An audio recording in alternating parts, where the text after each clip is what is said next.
Pakibasa ng una. Likas mga Pilipino ang pagiging makata. Ang kanilang mga iniisip, nadarama, nakikita ay nagpapahayag sa paraang masining. Nakapagpapahayag sila sa paraang maganda at ito ay dahil sa sinasabing matulaing kapaligiran. Ang ganda ng ating paligid ay makakatulong sa Pilipino na umabi ng tula bilang pagpapahayag ng kanilang damdamin. Sabi daw dito ay likas daw sa atin ang pagiging makata. Sabihin ay nagpapahayag ng salubin sa magitan ng malikhaing taraan. Kaya nga marami din tayong mga halimbawa, mga tula, mga kwento, kaya mga talumpati na nagagawa. Dahil nga, nagagawang maganda ang pagpapahayag sa iba't ibang paraan dahil na rin sa paggamit ng matatalinghagang salita at parirala tulad ng tayutay, idioma, salawikain, kawikaan at sawikain na talaga namang magandang bigkasin at pakinggan. Ayan. So yung mga ito ay katulad ilang mga halimbawa ng matatalinghagang salita. Kapag sinabi natin matatalinghagang salita, ito ay mga pahayag na may nakatagong kahulugan. Sabihin, pag sinabi natin, kailangan na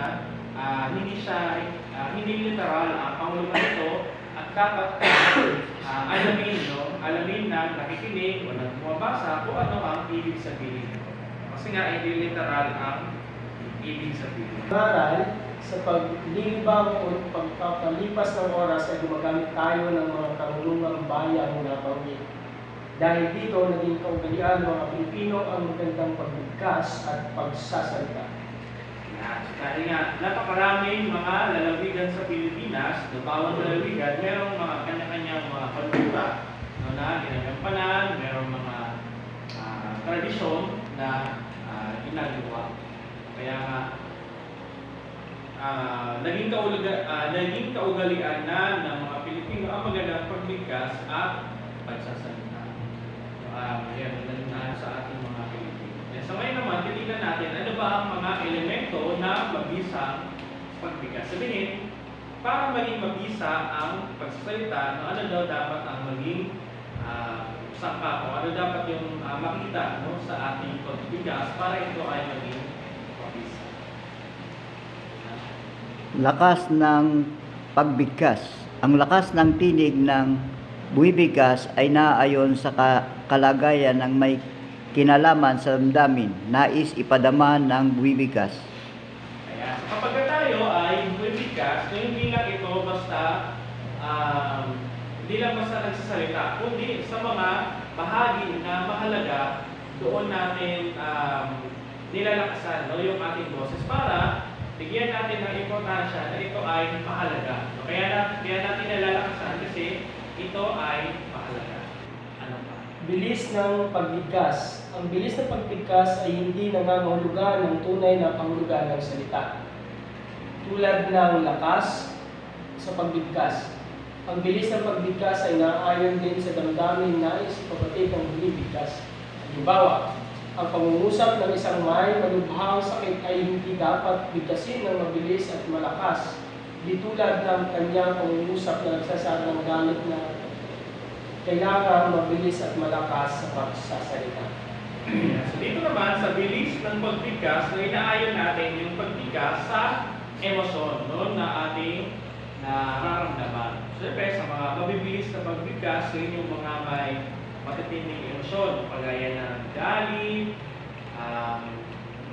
mga talagang masayang emosyon, pwede rin maging mabilis, salita na naayon sa emosyon na gusto natin gawin. At Linaw ng pagbigkas. Kapag hindi malinaw ang pagbigkas ng salita ng isang buwibigkas, malamang nawawalan ng interes ang tagapakinig. Isang tulong upang matamo ang linaw ng pagbigkas ay ang pagbigkas ng tamang lakas ng tinig at tamang bilis sa pagbigkas ng mga salita. kaya daw, kailangan din daw na bukod sa lakas, bukod sa bilis, kailangan din ng linaw ng pagbigkas. Kasi nga, hindi maintindihan ng mga tao kung hindi malinaw ang pagbigkas ng mga salita. Kailangan ng pag-iensayo no, para matutuhan natin kung paano ba bibigkasin ang bawat salita. Sa mas malaking silid o kwarto, kailangan natin ng mas malakas na hit. So, iaayon natin sa kung nasa lugar na. Tamang bilis din, sabihin kung masyadong mabilis, na maaaring hindi maintindihan ng mamabasa yung ating mga sinasabi. Apat, hinto. Dapat ang hinto ang isang bumibigkas sa mga bahaging dapat siyang tumigil. Saglit na hinto sa mga may kuwit at matagal na hinto sa katapusan ng pangungusap. Kaya, so isa din ito sa mga hindi isinasaisip, hindi sinusunod ng mga nagbabasa. Dapat sa kuwit ay may paghinto. May paghinto kapag may kuwit, pero saglit lang. Pero kapag doon, paghinto. Kumpas at kilos. Sa pagbigkas ay mahalaga ang kilos at kumpas na ipapahayag ng malinaw ng bumibigkas ang diwa ng binibigkas niya kung naayon sa damdamin ang ipinapahayag niya. Ang kanyang kilos at kumpas nagkakaroon ng ganap na pagkagiliw ang tagapakinig sa paksa at sa kilos ng bumibigkas.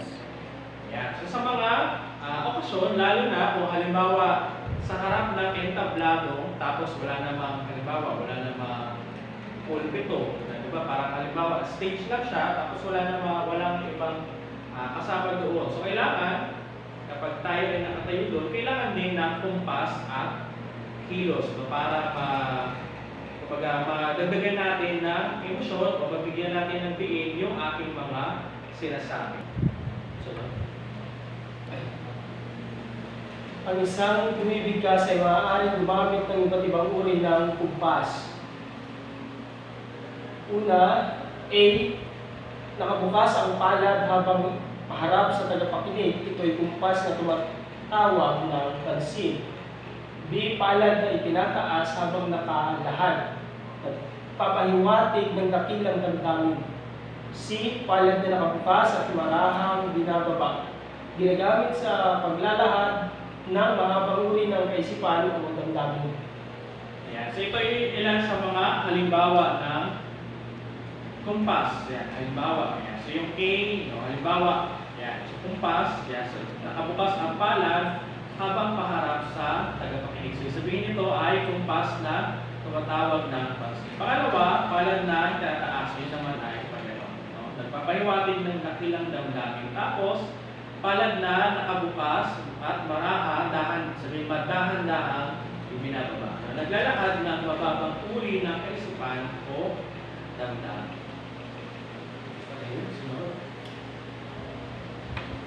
Kumpas at kilos. Nakasarang palad, ito'y nagsasaad ng kinukuyom na galit. Nakataob na palad na biglang ibababa, nagpapahawatig ng galit o marahas na damdamin.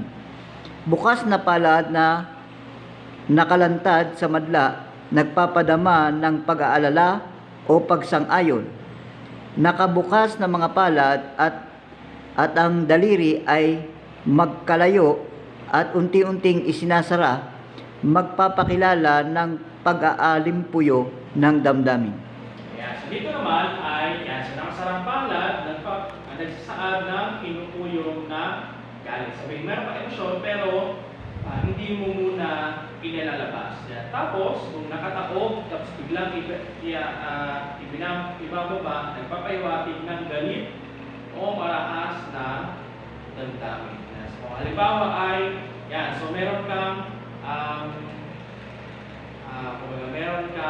tinutuligsa na isang politiko, paraniwan yung nakataob na palad na biglang ibababa. Tapos, Kilalanin si Ferdinand E. Marcos. Si Ferdinand E. Marcos ay kilala hindi lamang sa Hindi lamang bilang dating Pangulo ng bansa, kundi bilang isang mahusay na orador o mambibigas. Sa katunayan ay kinilala siya bilang ang bagong mabini ang kanyang panahon. Saan man siya magtungo sa loob at labas ng bansa ay palaging pinananabikan ng mga tao ang kanyang magiging talumpati. Yan. So makikita natin, yan, di ba kung makikita natin yung mga dati niyang mga video, di ba, ano siya, mahusay siyang magsalita, fluent, well-spoken, yan, sabihin mahusay siya. So, sa iba't ibang bansa, gaya ng pagiging the guiding light of Asia, the leading voice of the third world, at iba pa. Isa sa hindi malilimot na talumpati ni Marcos ay ang binigkas niya sa Cancun, Mexico noong ika-22 ng Oktubre, taong 81 Asian Summit matapos ang Cancun US Congress noong Setyembre 1982.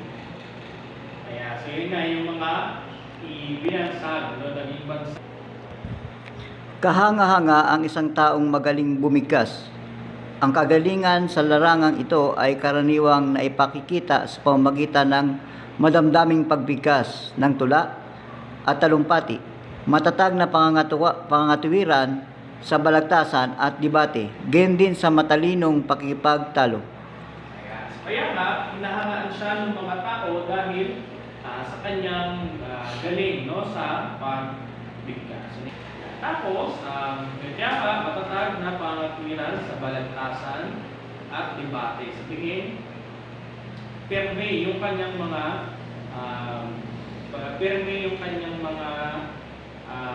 paniniwala, no? Kaya siya hinahangaan ng mga tao. Gayon din sa matalinong pakikipagtalo. Talagang hinaharap yung issue na hindi nakikipag-away sa debate. So ngayon naman, titignan natin ang tula, balagtasan, at talumpati. Saan ba yung tula? Una, tula. Kaakibat ng kulturang Pilipino ang tula. Marami sa mga Pilipino ang mga piligid sa pagbuo at pagbigkas ng tula, kaya sasabing ito isang magandang katangian ng ating lahi.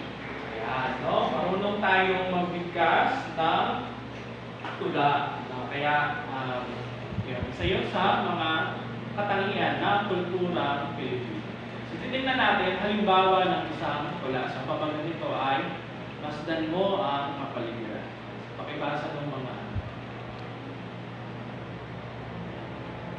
Sariwain mong muli ang dati mong paligid, hiyas ng kalikasan sa matay na masid. Dahil sa kapayapaan ng tulad mong ganid, kalikasay binitay sinilo mo ng lubid. Magaan na pakiramdam, dati nadarama.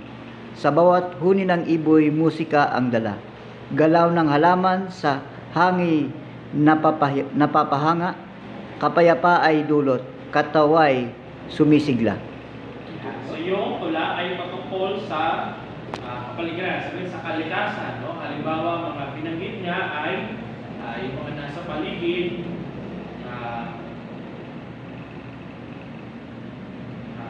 magaan sa pakiramdam, natin nadarama, sabihin, nakakagaan ng loob ang kalikasan at ang huni ng ibon ay, so, ito yung halimbawa na ginamit niya ay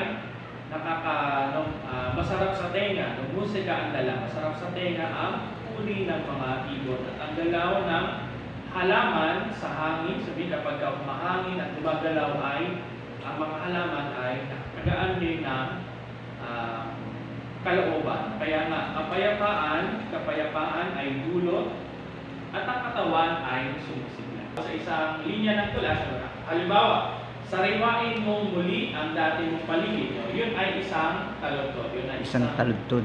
Linya. Samantalang, kumikita natin, di ba, nakagrupo siya. Yan, so merong 4 na linya, merong 4 na taludtod. So yung tawag dun sa grupo na yun, 4 na taludtod, na ang tawag naman dun ay saknong. Saknong. Pag-apat. Apat? Yung grupo. Yan. Halimbawa yan. Grupo grupo nito, isang saknong, ito ay isang saknong. Saknong. Taludtod.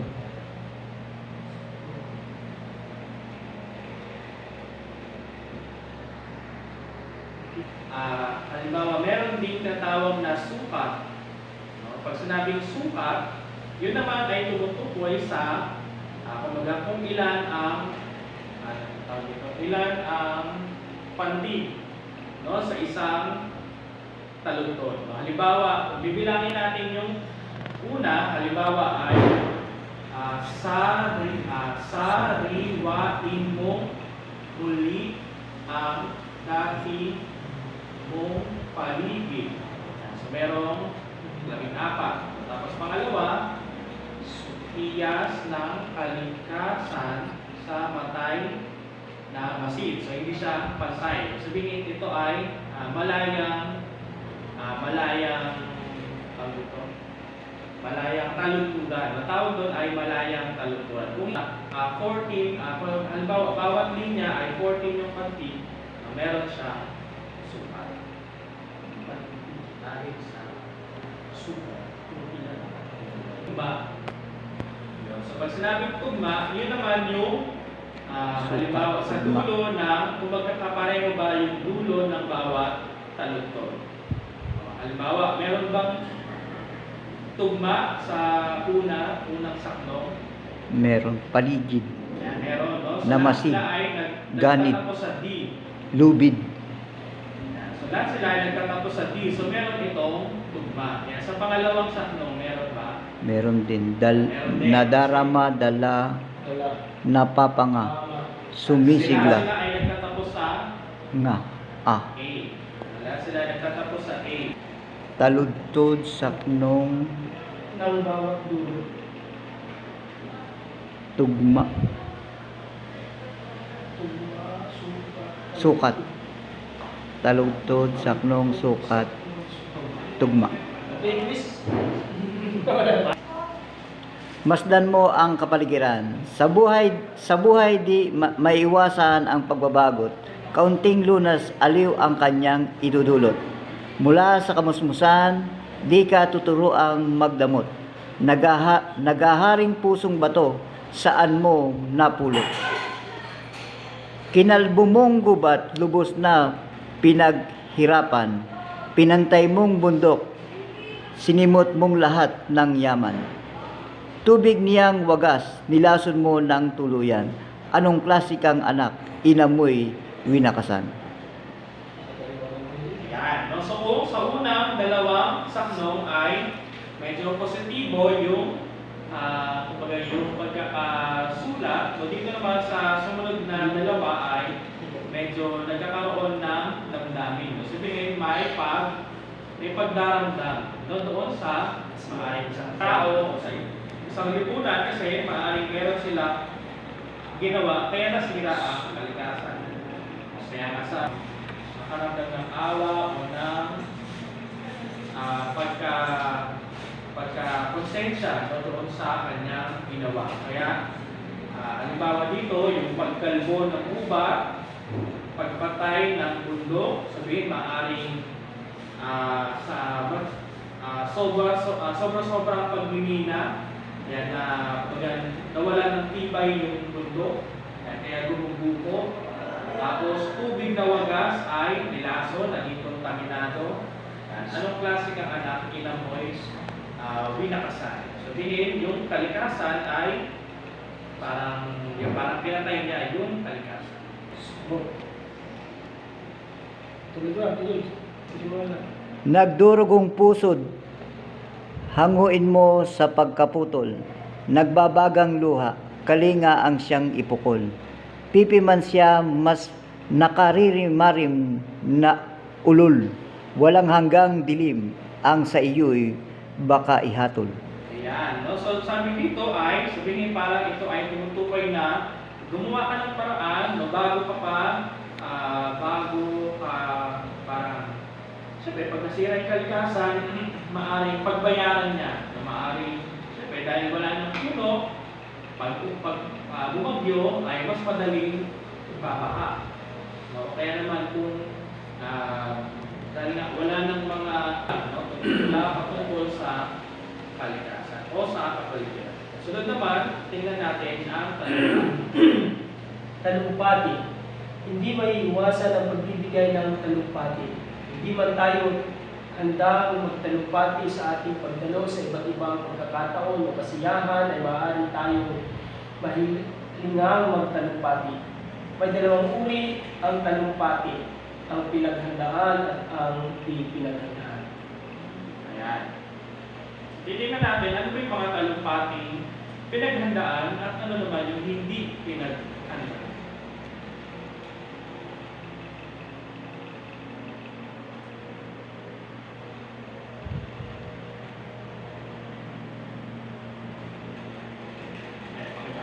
Yun.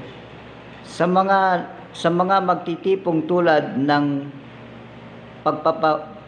pagwawagi sa isang matimpalak, sa pagtugon sa pagsalubong na isang salo-salo, sa pagdalo sa isang pulong, o pagtugon sa isang katanungan o pagtatalakay sa isang paksa sa paaralan. Napipilitan tayong bumigkas ng talumpati kahit hindi man tayo handa. Hindi lamang mag-aaral ang gumagawa nito. Sino man ay maaaring magbigay ng talumpati. Ito ang talumpating tinatawag na walang paghahanda. Ayan. So pag sinabi natin walang paghahanda, syempre, dahil nga nandun na mismo sa salita, walang paghahanda, wala tayong preparasyon para makagawa ng isang maayos na talumpati. Sabihin, agad-agaran ang pagsasalita. Kahit na wala ng abiso, nasabihan ka, ikaw ay magsasalita. So yun ay talumpati na wala sa entablado. Kundi kung halimbawa, kung ikaw ay nagsalita sa harapan ng mga tao, yun ay kasama na sa, yun ay may tuturing ng talumpati. Halimbawa, meron kayong grupo, pagtulong ng grupo, nagsasalita ka sa harap, so pwede na yung maging talumpati. Talumpati. Sa talumpating may paghahanda tulad sa pagtatapos, sa seminar at opisyal na okasyon, ang mananalumpati ay dapat na mangalap ng mga impormasyon tungkol sa paksa. Maingat niya itong bubuuin batay sa kanyang ginawang balangkas at higit sa lahat ay dapat itong kasin ng mas sining at may angkop na tumpas, tamang salita at tamang pagbibitiw ng mga ito. So dahil ito ay talumpating mayroong paghahanda, kailangan ay pinaghahandaan talaga na nag-iensayo ang isang tao. Kung paano niya sasabihin, bawat salita ay binabasa niya, kailangan alam niya kung paano bigkasin ang bawat salita. At syempre, pinag-aaralan niya din kung ano yung kumpas na ilalagay niya kung saan mga salita siya. So, meron daw tatlong uri ng talumpating may paghahanda. Tatlong uri ng talumpating may paghahanda. Una, binabasa ng malakas. Binabasa ng iba ang kanyang talumpati upang maiwasan ang pagkalimot sa mahalagang datos ng pag-uulit sa mga nasabi na. Mahalaga ang ganitong talumpati lalo kung ito ang tinatawag na highly statistical o mga eksaktong impormasyon na hindi dapat hulaan lamang. Yan. Sabi dito, meron mga ibang bumabasa ng talumpati. Sabihin, yung iyong mga sinasabi ay merong kopya yung ibang tao. Maaring merong mga judges, yan. So, syempre, mga judges dapat meron silang kopya ng iyong talumpati.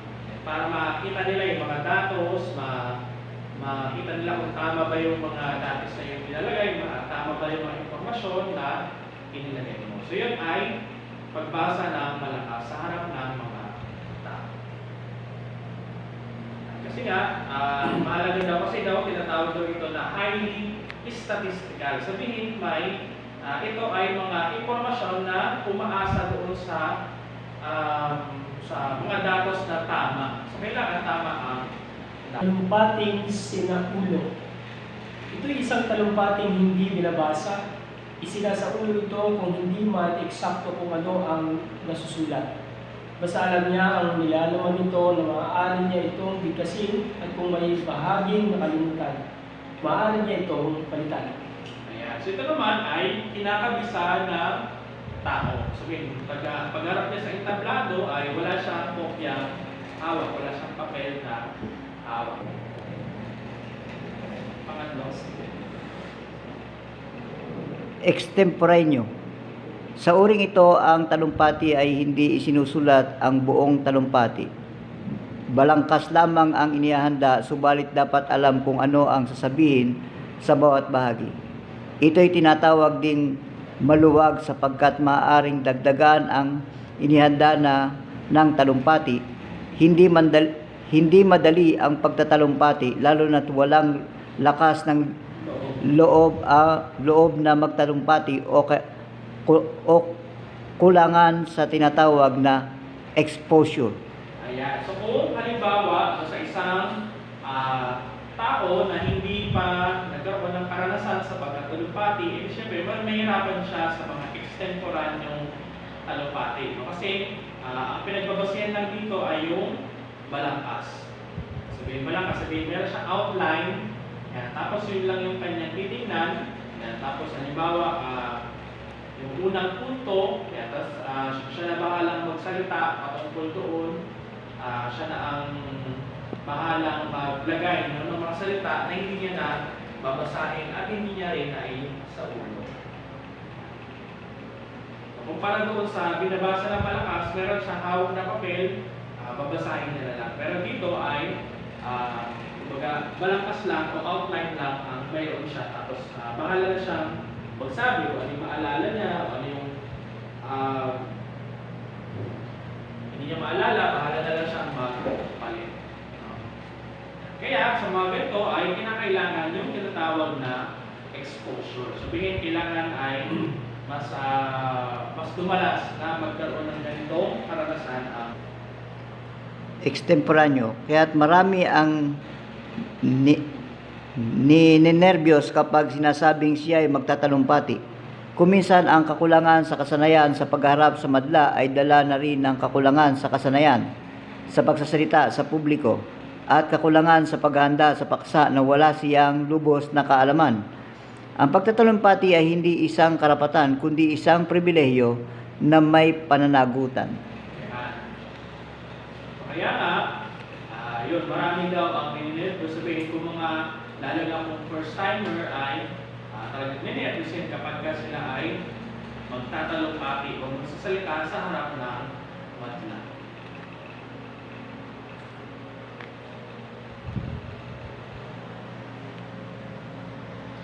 Tingnan natin, ano ba yung pangkalahatang layunin? Sabihin ito yung layunin ng talumpati, ito ay maaaring magamit, maaaring mag-apply sa iba't ibang klase ng talumpati. Pangkalahatang layunin ng talumpati. Makapagbahagi ng impormasyon, idea at kaisipan. Pangalawa, makahikayat ng paniniwala. Pangatlo, makapagpasaya. Pangapat, magbigay hubay. So, sa una ay magbigay ng impormasyon. Gusto mo silang bigyan ng impormasyon. Tignan natin, talumpating nagbibigay ng impormasyon. Ang talumpating nagbibigay ng impormasyon ay naglalayong mapabatid sa mga nakikinig ang isang mahalagang bagay. Ganitong uri ang talumpati ang ginagamit sa pagbibigay ulat, panuto, o kaya'y panayam. Ibinibigay sa paksa at tagapakinig. Mabagal itong bigkasin lalo na sa bahaging mahirap unawain. Magsingit ng kaunting pagpapatawa upang di mabagot ang mga tagapakinig. Ayan. So, dito naman, ito ay naglalayong mapabatid sa mga nakikinig ay isang mahalagang bagay. Sabihin, kung merong pinag-uusapan sa isang lipunan, yan, syempre, halimbawa, merong isang balita o merong isang pangyayari na naganap kamakailan na kanilang kinakailangan. Sa ganitong uri ng talumpati ang ginagamit? Halimbawa, sa pagbibigay ulam. Sa halimbawa, Binibigkas sa anibersaryo ng mga bantayo na pag-aalaala sa pagtatalaga ng gusali o pagtatapos sa paaralan. Upang makapagbigay sigla sa nararapat lamang na bigkasin ito ng buong sigla, ngunit ang siglahan ay dapat na iayon sa layunin at sa pagkakataon. Gamitin ang mga bisig at kamay sa pagbibigay diin sa diwang pinahahayag. Dapat tuloy-tuloy at hindi putol-putol ang pagsasalita. Malayong makapukaw ng damdamin ang talumpating parang nag-aapuha. ayan. So dito naman, talumpating binibigkas sa maaaring anibersaryo, mga bantayo. So kung halimbawa ay magbibigay ka ng talumpati sa isang halimbawa sa isang graduation, no? Pagtatapos ng mga estudyante sa taong ito. So syempre, hihikayatin mo sila ng sa positibong paraan. So hindi mo sila pwedeng pagalitan o sermonan kasi nga graduation naman yun, and para naman kahit pa paano ay sa tao na yun. So, hindi mo pwede siyang tulad sa o bigyan ng kritisismo sa araw na yun. So, syempre, gawin mo naman sa ibang araw, huwag naman sa araw na yun. Kasi nga, ito ay talumpating nagbibigay aliw o pampasigla.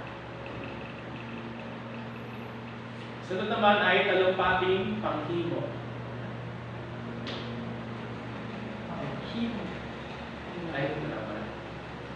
Talumpating paghimo. Ang talumpating ito ay dapat talumpating nagmamatuwid, may iba't ibang itong paniniwala at may paghahanay ng mga katuwiran para makumbinsi ang mga tagapakinig. Ayan. So, pag sinabing panghimo, ito ay kasing kaulugan din ng paghikayat.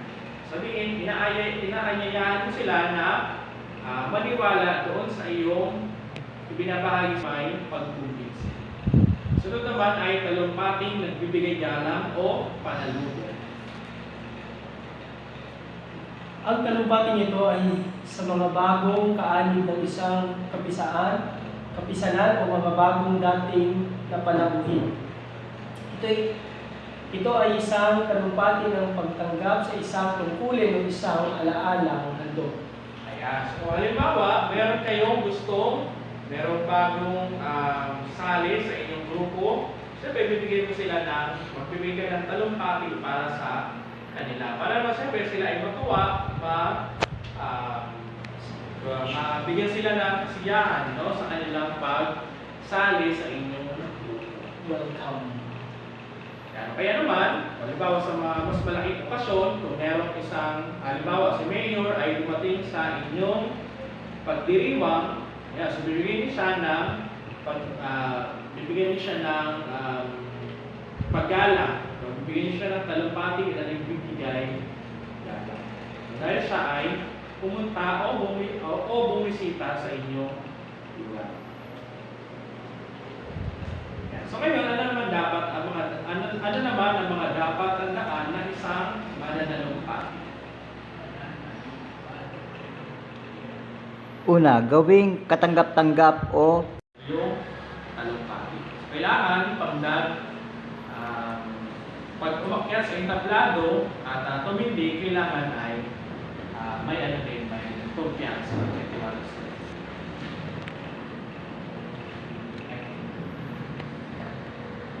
Dito, ang sinasabing kahandaan ay sapat na nalalaman sa paksa kasama na ang dapat isaalang-alang ng isang bibigkas ng talumpati. Kaya, sabi ko rin kanina. So yung kahandaan, so tingnan natin ano ba yung mga bahagi ng talumpati. una, simula. Dito binibigay ang pinagmula ng paksa at kahalagahan. Pangalawa, paglalahad. Ibinibigay rito ang mga bagay na may kinalaman sa paksa. Pangatlo, paninindigan. Ito ang kuro-kuro ng mananalumpati sa mga iniharap na detalye tungkol sa paksa. Pang-apat, pamimitawan. Ito ang buod ng talumpati. Ayan. Sige, so titingnan natin ito isa-isa. So una ay simula, ito daw ang pinagmulan ng sabihin. Pati kung ano ang saklaw ng kanyang nalalaman. Alam niya ang kanyang limitasyon. Dapat napapanahon ang paksa sa edad ng tagapakinig. Pangangalap ng impormasyon. Matapos makapili ng paksa ay dapat na simulan na ang pangangalap ng mga datos o impormasyon. Ayan. So sa una, siyempre, pipili ka muna ng iyong paksa. Pag nakaisip ka na ng iyong paksa, doon ka magsisimula na humanap ng mga impormasyon. Paggawa ng balangkas. Dapat isaayos ang mga impormasyon o datos at gumawa ng balangkas. Ika-4, aktwal na pagsulat ng talumpati. Ito ang pagbuo ng talumpati na maaaring basahin o kaya'y isaulo. Ayan. So ngayon, kapag nakapili ka na ng paksa, nakahanap ka na ng sapat na, kung sa tingin mo ay sapat na yung nakita mong mga impormasyon, ngayon naman sa pangatlo ay ikaw ay gagawa na ng balangkas o debate. Pakibasa. Tinatawag na debate ang gantihang katwiran. Meron tayong dalawang uri ng pagtatalo. Ang walang paghahandang debate o pagtatalo ay karaniwang nagaganap sa paaralan, sa bahay, sa tindahan at sa iba pang puok. Pinipili ang paksang pagtatalunan at may leader na siyang namamagitan dahil kung minsan ay nagkakasabay ang pagbibigay ng pagmamatuwid. Ang formal na pagtatalo ay pinaghahandaan ng matagal na panahon. May kupunan at kung minsan binubuo ng 3 o 4 na tao. Ang isang kupunan ay panig sa paksang pinagtatalunan at ang isang kupunan naman ay di panig sa paksa. Ayan, no? So ngayon ay, ang debate daw ay gantihang katwiran. So ano naman ang mga hakbang sa paghahanda ng debate?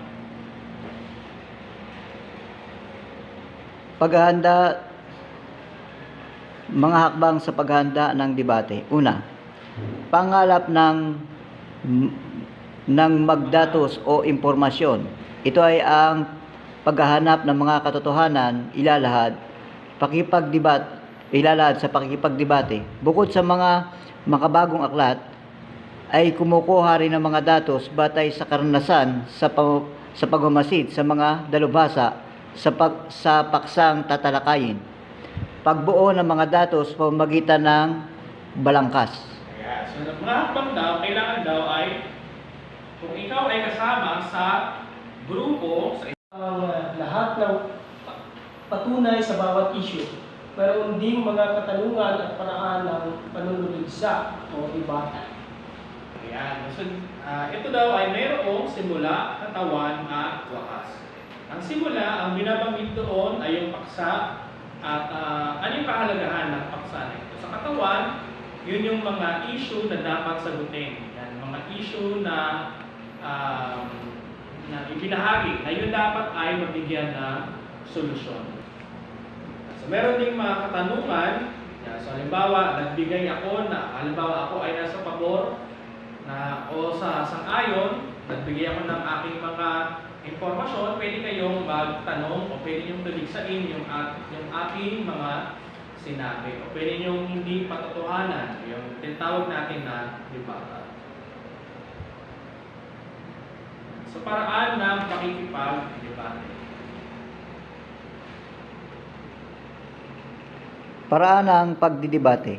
Una, bawat kupunan ay may 3 kasapi.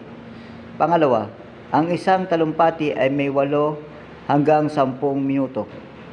Pangatlo, pagkatapos ng talumpati ng bawat isa, may 3 minutong pagtatanungan. Ayan. So dito daw, bawat pangkat o grupo, 3 kasapi, 3 minuto ng pagtutuligsa. Sabihin ko, kontrahin mo yung kanilang mga argumento. So, yan, ng mga kasapi at ang pagtuligsa ay 5 minuto. Kasama na daw ang pagbubuklod ng pinuno ng bawat kupunan. So, halimbawa daw ng may 3 kasapi sa bawat kupunan. Halimbawa ng may tigatlong kasapi sa bawat kupunan. Una, nagsasalita bilang tagapagtanggol sa panig niya ang unang tagapagsalita ng sang-ayon. Ikalawa, tatayo upang magtanong ang unang tagapagsalita sa panig ng salungat. Pagkatapos magtatanong, magbibigay siya ng talumpati. Susunod, magtatanong ang unang tagapagsalita ng sang-ayon. Ang ikalawang tagapagsalita ng isang ayon ay magtatanggol sa panig nila. Magtatanong ang unang tagapagsalita ng salungat. Ayan. So, tingnan natin isa-isa. Nasabi daw, unang nagsasalita bilang tagapagtanggol sa panig niya, ang unang tagapagsalita ng sang-ayon. Sabihin, una muna ay magsasalita muna yung sang-ayon. So, yung una. Pangalawa, yung galing naman sa hindi sang-ayon, yung sumasalungat, siya naman ang Pagsalita sa sang-ayon ay may magtatalumpati ng ganti na tuwid. Ayan. So parang gano'n lang din katulad sa una. So kukontrahin ng pangalawang membro ng salungat, yung sinabi nung pangalawang membro ng sang-ayon. Tapos gano'n din, susunod naman yung pangatlo, kukontrahin naman ng pangatlong membro. So gano'n yung halimbawa ng tigatlong kasapi. Kung sa isang debate, bawat panig ay may tatlong tao o tatlong kasapi. So yun yung ating aralin. So meron bang mga tanong? Una, 4 na saknong, sabihin 4 na grupo. Tapos 4 na talutod, 4 na linya sa bawat saknong. So, di ba, nabaliwanag ko naman kung sabihin ng saknong tsaka ng talutod. No? Tula. Yeah, so yung talutod, yun yung linya, yung saknong, yun yung grupo. No? Yeah. 4 na saknong, 4 na talutod. Tapos, may sukat at tugma. So, sa sukat, bilangin nyo yung pantig. Kailangan, mabilang ninyo kung ilan. So, pwedeng 12, pwedeng 14, 16. Kailangan ano siya, ang tawag nito? Kakaparehas. Even number. Even number. Kaya at tula. Pwedeng 8, 10, 12, 14, 16. So, hindi yung, hindi ko magamit ng odd numbers. Even number. Tapos, meron ding tugma. May sukat. Yan. Tapos, so sa pangalawa, gumawa ng isang balangkas, ng isang talumpati. Una ay umisip ng isang pamagat, gumawa ng ideya patungkol sa panimula, gitna at wakas, magmungkahi ng mga sanggunian na maaaring mapagkunan ng mga impormasyon. So mag-isip kayo ng pamagat, pero hindi kayo gagawa ng talagang mismong talumpati na yung sasabihin ninyo, kundi balangkas lang ang gagawin, outline lang yung gagawin ninyo. So sa tingin niyo, ano yung pwedeng maging outline base sa paksa na inyong napili? So ano yung inyong magiging panimula, gitna, at wakas. Tapos magmungkahi ng mga sanggunian. So hindi niyo kailangan umanap ng mismong sanggunian, kundi parang sa tingin niyo, ano yung mga mapagkakatiwalaang mga saan pwedeng humanap ng mga sanggunian o mga impormasyon. O halimbawa, kung website ang pupuntahan, saang website maaaring kumuha ng mga impormasyon. Kaya anong klaseng mga impormasyon? Kung balita ba o editorial? Kaya aklat ba? Yan. So, isulat ninyo kung saan pwedeng kumuha.